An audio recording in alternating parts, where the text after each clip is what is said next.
उन्हाळी वाळवणातील एक पापड हा एक महत्त्वाचा घटक आहे तो आणि जेवणात लज्जत वाढवतो. त्यामुळे आपण उडीद डाळचे पापड तयार करणार आहोत. तर त्यासाठी अर्धा किलो उडीद डाळ घेतलेली आहे आणि त्याच प्रमाणात मूग डाळ पण अर्धा किलो घेतलेली आहे आणि पीठ थोडं थोडं पाणी घालूनच मळायचं आहे. एकदम पाणी घालायचं नाही.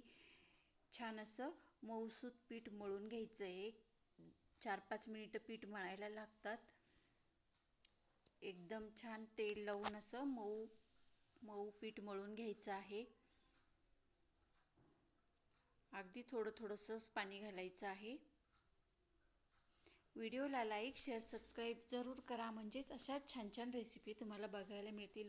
बघू शकता पीठ आपलं 5 मिनिटांनी मळून झालेलं आहे आणि असं तेल लावून मी इतपत असं घट्टसर मळून घेतलेलं आहे. असंच पीठ मळून घ्यायचं आहे. जेवढं तुम्ही मऊ कराल तेवढं पापड छान असे लाटल्या जातील. आणि हे पीठ आता मी झाकून एक अर्धा तास बाजूला ठेवून देणार आहे. तोपर्यंत मी पापड लाटण्याची तयारी करून घेते. पोळपाट लाटणं घेऊन एक कापड अंथरून घेतलेलं आहे आणि छोटे छोटे पिठाचे गोळे करून घेणार आहे एकसारखे आणि पातळ असे पीठ न लावता पातळ असे पापड लाटून घेणार आहे.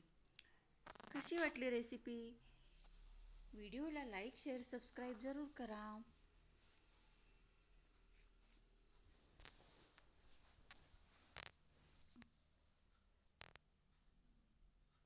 सर्व गोळे मी असे तयार करून घेतलेले आहेत.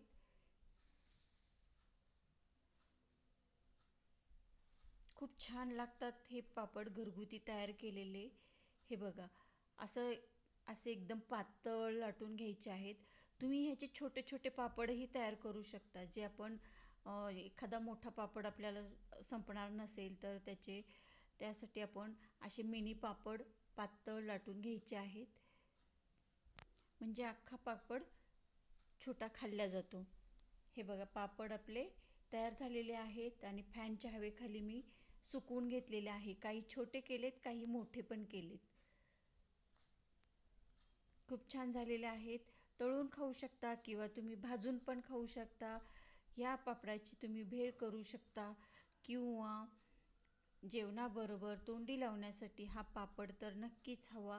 उन्हाळ्यामध्ये जेवण जात नाही त्यासाठी ताटाच्या एका साईडला हा असा कुरकुरीत पापड तर नक्कीच हवा. व्हिडिओला लाईक, शेअर, सबस्क्राईब जरूर करा.